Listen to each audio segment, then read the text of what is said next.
자, 여러분들, 제가 이 책을 소개해 드리는 그 부분은 제가 여러 번 읽어서 보통 한 3, 4번 정도를 읽었던 그런 책들, 그 핵심적인 엑기스 전달 드리고 있거든요. 자, 이 부분이 굉장히 도움이 되셨으면 좋겠다. 왜냐면, 자, 1차적으로 제가 일단 영향을 굉장히 많이 받았던 그런 문구들이에요. 줄을 수없이 쳐왔던 공통적인 부분들을 소개해 드리고 있거든요.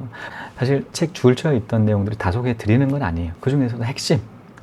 자, 온리 포커스 맞춰야 될 부분들에 대해서 전달 드리고 있거든요. 자, 이번 시간도 마찬가지입니다. 자, 이번 시간 어떤 부분에서 포커스 맞췄냐. 사실 우리는 수많은 책들이 지금 발행되고 있어요. 자, 출판되고 있습니다. 자, 그런데 책들을 읽는 것은 자유인데 해석하는 그 부분에 있어서 본인 스스로의 몫이다. 저는 그렇게 생각을 해요. 자, 각각의 시각에 따라서 다 다른 결과 부분을 얘기를 하고 있어요. 그러니까 똑같은 부동산을 하나를 본다고 하더라도 이쪽에서, 자, 오른쪽에서 봤을 때와 왼쪽에 봤을 때, 그리고 위에서 봤을 때와 밑에서 봤을 때 다 다르겠죠. 자, 그런 것만큼 해석적인 부분에서 개인의 해석에 따른다라는 그 부분이 있어요. 자, 그렇기 때문에 책을 많이 읽어야 된다라는 그 부분이 있습니다. 왜냐하면 이 해석이 맞다 안 맞다라는 그 부분에 대해서 확인을 하기 위해서는 본인의 그 사고가 필요하기 때문이죠. 근데 그 사고를 하려고 하게 되면 많은 축적된 그 정보가 있어야겠죠. 다양한 정보가 있는 상태에서 이 팩트적인 부분에 있어서 비판적인 사고가 나오기 때문입니다. 비판적인 사고를 하려고 하게 되면 이 내공이 있어야 돼. 이 책을 읽어야 된다라는 그 부분이 있죠. 사실 왜 이 얘기를 사전에 이렇게 하느냐. 사실 이 책 내용이 좀 그런 내용들을 담고 있기 때문입니다. 어떤 내용들을 담고 있냐. 우리 그런 얘기 하잖아요. 부동산 시대 다 끝났다. 이제 부동산 시대가 없다.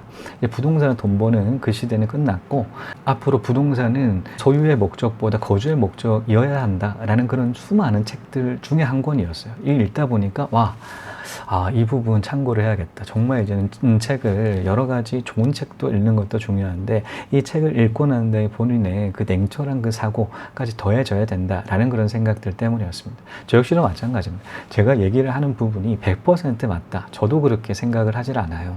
자, 제 시각에 따라서 얘기를 하는 것 뿐이지 다른 시각에서 봤었을 때는 틀린 그런 정보일 수도 있다. 저 역시도 마찬가지로 그렇게 생각을 합니다. 그렇기 때문에 저는 제 생각과 정보를 전달 드리되 해석적인 부분은 본인 스스로가 한번 가공을 거쳐야 된다라고 그렇게 생각을 합니다. 한번 내용 같이 한번 봐보면서 말씀드릴게요.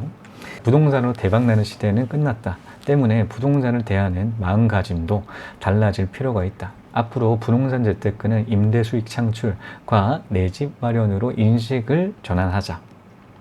자, 이 책이 언제 출판이 됐냐면 2012년 12월 20일 날 출판이 됐었어요. 자, 2008년 서브프라임 터지고 난 다음에 자, 서울 집값 굉장히 인구는 계속적으로 늘어남에도 불구하고 집값 계속 떨어졌던 때가 있었죠. 하락해서 심리적인 부분이 꽁 얼었을 때가 있었습니다. 꽁꽁 얼었을 때가 있었는데 그때 발행됐어요. 그때 발행되다 보니까 굉장히 딱 떨어지죠. 2012년이었다라고 하게 되면 이제 서울 집값 같은 게 들썩거렸던 때가 2014년 LTV DTI 70% 박근혜 정부 때 올리고 난 다음에 들썩거리기 시작을 해서 올라갔던 그때다 보니까 그보다 훨씬 전이었던 2012년 같은 경우는 딱 매칭이 되는 상황에 출판이 됐던 그런 책이에요. 자, 그러다 보니 책을 대할 때 어떤 느낌으로 대해야 될지에 대해서 좀 아시지 않겠습니까? 다 사실은 아니다라는 거죠. 그러니까 정보로 접해야 된다. 정보로 획득을 해서 본인 스스로가 맞다 안 맞다를 본인 스스로 해석을 해야 된다라는 그 부분이 굉장히 중요합니다. 2012년에는 그런 상황이었다고 하더라도 서울 집값 2014년부터 18년까지 엄청 올랐던 게 서울 집값이에요. 이 내용 믿고 투자 안 했다라고 하게 되면 또 안 되는 그런 상황이지 않겠습니까? 자, 그러다 보니까 이를 염두를 해 둘 필요가 있다라고 생각해서 소개해 드리는 책이에요. 사실 그 당시에는 맞았습니다. 사실 다 맞을 수가 없죠. 그런 의미에서 한번 책을 읽을 때 한 체킹 포인트로 생각해 두시면 어떨까라는 생각으로 전달 드리고 있거든요. 두 번째는 하지만 과거와 같은 부동산 가격 급등은 더 이상 기대하기 힘들다. 또 주택을 구매하는데 한번 은행 비축 이용한 경우 100% 상환하기 전까지는 추가 대출 혹은 다음 부동산 투자는 삼가하는 것이 좋다. 재차 3차 강조하지만 부동산은 이제 찬란한 내일을 기대하기 어려운 시장이다. 굉장히 단어가 찬란한 내일을 이라는 단어를 써가면서 말씀하고 있었습니다. 자, 이 투자를, 대출을 뽑아서 투자하는 그 부분에 대해서 굉장히 부정적인 시각 가지고 있었죠. 그 대부분 사람들 같은 경우는 이 대출에 대한 부정적인 시각을 가지고 있는 게 사실입니다. 우리 부모님 세대를 본다고 하더라도 대출, 손 절레절레 흔드시는 분들이 굉장히 많으시죠. 하지만 거의 모든 부자 같은 경우는 레버리지를 이용을 했어요. 레버리지가 뭐냐? 자, other people's money입니다. 다른 사람 돈을 이용을 해야지 이 부를 확장을 하는데 굉장히 빠르게 올라갈 수 있기 때문이죠. 왜 그런가요? 근로소득 쥐꼬리이기 때문입니다. 자, 근로소득 가지고는 노후, 풍족한 노후까지 책임을 안 져주기 때문이죠. 사실 그렇지 않겠습니까? 자, 이 우리가 받는 근로소득에는 풍요한, 풍족한 이 노후 부분이 포함 항목으로 측정이 되지를 않아요. 자, 자본주의 그 책을 읽어본다고 하더라도, 자, 우리가 받고 있는 근로소득이 우리 노동력을 재생산하는 그 비용적인 부분에 있어서 측정이 될 뿐이다 라고 얘기를 하고 있다라는 측면 말씀드린 적이 있지 않겠습니까? 그것처럼 노후 부분에 있어서는 본인 스스로가 아껴야지, 아끼는 노력이 들어가야지 모을 수가 있는 돈이 생깁니다. 그 생기는 돈으로 그 저금만 한다고 하더라도 안 되죠. 저금만 한다고 하더라도 굉장히 극소한 그 돈 가지고 자, 이 생활을 해야 되는데, 노후 생활을 해야 되는데, 자, 노후 풍족하지 않습니다. 그렇기 때문에 많은 사람들은 이 근로소득 플러스, 자, 회사에서 나오는 신용대출, 그리고 회사 대출, 그리고 담보대출을 이용해서 부를 확정을 했고 키워왔던 게 사실이죠. 자, 부자 같은 경우는 지금도 이 대출을 이용을 할까요? 정말 진정한 부자는 어떤 사람들인지 아십니까? 자, 이 이자로 나가는 돈까지 아까운 사람들이 있어요. 저는 TV를 보다가 깜짝 놀랐는데, 한 연예인, 전지 X 연예인인데 대출 없이 그 200억인가에 해당되는 빌딩을 사더라고요. 돈이 그만큼 많기 때문에 그 이자가 나가는 돈도 역시도 마찬가지 아깝다라는 것이죠. 이 이자가 아까운 게 부자예요. 그러면 대출 이용을 안 한단 말이죠. 저도 실제로 제가 알고 있는 지인 같은 경우는 대출 없이 투자를 하고 있습니다. 대출 없이. 그만큼 이 현금적인 부분이 많다라는 것이죠. 많기 때문에 이 굳이 대출을 받아가지고 투자할 필요성에 대해서 모르는 사람들이 굉장히 많습니다. 부자들은 대출 안 받아요. 자, 이런 측면, 이렇게 얘기를 했죠. 한번 은행 빚을 이용한 경우 100% 상환하기 전까지는 추가 대출 혹은 다음 부동산 투자는 삼가하는 것이 좋다. 자, 이 얘기는 대출 한번 받았을 때 이 빚을 갚는데 집중을 해야 된다라고 그렇게 얘기를 하고 있어요. 사실 이런 방식 같은 경우는 우리 부모님 세대에서 통용됐었던 그런 부분이죠. 왜 그렇게 이 대출을 받았을 때 대출부터 무조건 갚으려고 그렇게 노력했었냐. 우리 부모님 세대 때까지만 하더라도 이 대출 이자 굉장히 높았었기 때문에 20%, 30%가 되는데 이 대출만 막 갚으려고 했었던 때가 있었어요. 그런데 지금 대출 이자 몇 %인가요? 4%가 채 안 되죠. 거의 대부분 신용대출이라고 하게 되면 4% 이하입니다. 자, 그런 것만큼 우리 부모님 세대랑 훨씬 더 낮은 이유를 가지고 있는 게 지금이에요. 예전만큼 그 대출 부분에 부정적인 시각을 가질 필요가 없다라는 부분이 있겠죠.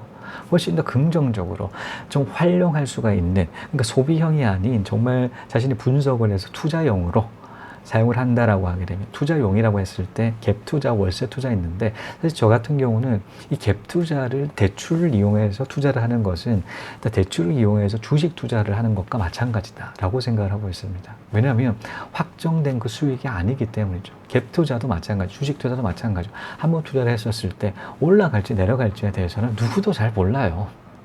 누구도 알 수가 없습니다. 심지어 세계 제1 부자, 주식 부자죠. 워렌 버핏 역시도 마찬가지. 한번 투자를 했었을 때 여러분 아시죠? 평생 가져갑니다. 정말 세계 제1 주식 부자인 것만큼 세계 제1 주식 고수예요. 자, 고수인 사람 역시도 마찬가지로 이 올라가는 타이밍 모르기 때문에 평생 가져간다라는 것이죠. 자, 평생 가져가는 것만큼 급등하는 일부 구간. 자, 100%를 보게 되면 3%에 해당되는 그 3위를 맞출 수가 있다. 100일 중에 3위를 맞추는 게 이 장기 투자의 장점이기 때문에 워렌 버핏 역시도 마찬가지로 평생 가져가는 그 주식 보유 기간 그렇게 유지를 하고 있습니다. 마찬가지입니다. 그렇기 때문에 이 주식이랑 갭 투자 역시도 마찬가지죠. 이제 올라가는 그 타이밍을 모르는 상황에서 대출까지 이 한 상태라고 하게 되면 이 떨어지는 집값 혹은 떨어지는 주식에 버틸 수가 없다. 라는 그 부분으로 갭 투자는 이 대출을 해서 그 투자를 하는 그 부분은 좀 삼가할 필요가 있고, 저는 이런 포커스, 이 월세 투자를 할 때는 대출을 이용을 해야 된다라고 그렇게 생각을 하죠. 왜냐하면 확정된 그런 수익을 바탕으로 하기 때문이죠. 여러분도 잘 아시죠? 자, 월세가 나옵니다. 월세가 나오는 것만큼 이자보다 훨씬 더 큰 금액이라고 하게 되면 이익이잖아요. 자, 이익 부분이 있는 그런 투자에 이 대출을 받아야 된다라고 생각해요. 왜냐하면 계속 버틸 수가 있기 때문이죠. 계속 버틴다. 그러면 집값 급등하는 그 구간까지 갇혀야 가져갈 수가 있다. 집이 아무리 떨어진다고, 집값 떨어진다고 하더라도 월세가 계속 꽂히기 때문에 이 장기 보유할 수가 있다라는 그 측면이 있겠죠. 자, 집도 마찬가지입니다. 이 서서히 올라갈 때 보다도 한 번에 급등하는 구간들이 있어요. 급등하고 좀 갔다가 급등하고 올라가고 이런 부분이 있다면 그 급등 구간들을 맞추기 위해서는 장기 투자해야 될 필요가 반드시 있기 때문에 자, 이 월세 투자를 할 때는 이 대출 받아야 된다. 근데 대출은 최대한 갚을 필요가 없다. 최대한 갚을 필요가 없다. 요즘 같은 경우 대출 규제 좀 많이 심해져서 자, 최대 그 거치 기간이 1년인 케이스가 많습니다. 그런 지방은행 같은 경우는 아직까지 가능하다라는 그 부분 찾아보셨으면 좋겠습니다. 사실 디테일하게는 말씀 못 드리겠고요. 아무튼 이 책, 3년 후 내 재산이라는 책 한번 리뷰해 보았습니다. 사실 훌륭한 책이에요. 내용, 배울 수 있는 내용들이 굉장히 많았었습니다. 자, 그런데 이런 측면 역시도 마찬가지. 이런 두 가지, 우리가 이 집값들에 대해서 부정적인 시각들을 다루는 책들이 있단 말이에요. 자, 부정적인 시각 다루는 그런 책들이 있는데 그 책을 고지고대로 믿으면 안 된다. 비판적인 사고가 필요하다. 비판적인 사고를 가지기 위해서 책의 독서 꾸준하게 해야지 이 비판적인 사고가 나온다 라는 그 부분을 알리기 위해서 정말 좋은 책인데 그런 부분까지 같이 이 교훈까지 전달해 드리고자 이 책 소개해 드려봤습니다. 실패란 거 없어요. 그는 자기가 포기하는 거죠. 실패는 아니에요. 항상 길이 있어요. 그 길을 어떤 데는 찾기 힘들었지만 어떤 데는 힘들지만 어떤 데는 그걸 길을 갖다가 새로 만들어가지만 길이 있습니다. 예. 자, 이것으로 3년 후 내 재산은 여기까지였습니다. 시청해 주신 여러분 감사합니다. 다음 시간에 또 뵙겠습니다.